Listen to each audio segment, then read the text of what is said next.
समजा रिटायरमेंटच्या वेळी तुमच्याकडे 1 कोटी कॉर्पस आहे, तर त्यातून दरमहा किती इन्कम घेता येईल? इथे अनेक जण लगेच एक फिक्स नंबर सांगतात, पण खरं तर एकच योग्य उत्तर नसतं. कारण मंथली विड्रॉल ठरवताना तुमचं वय, रिटायरमेंट किती वर्ष चालणार आहे, अपेक्षित रिटर्न्स, इन्फ्लेशन आणि तुम्ही किती रक्कम काढणार आहात, या सर्व गोष्टी महत्वाच्या आहेत. उदाहरणार्थ 1 कोटी कॉर्पस मधून दरमहा 50,000 काढले तर वर्षाला 6 लाख विड्रॉल होईल. म्हणजे सुरुवातीला विड्रॉल रेट साधारण 6% होतो.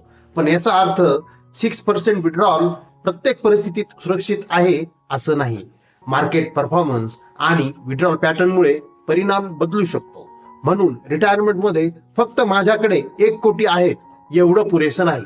कॉर्पस किती आहे आणि त्यातून किती इन्कम सस्टेनेबल पद्धतीनं घ्यायची ही समजणं अगदी महत्वाचं आहे. पूर्ण कॅल्क्युलेशन आणि SWP चं एक्झाम्पल साठी माझा लॉंग व्हिडिओ नक्की पहा. म्युच्युअल फंडातील गुंतवणुकी बाजारातील जोखमींच्या अधीन असतात. योजनेशी संबंधित सर्व दस्तऐवज काळजीपूर्वक वाचा.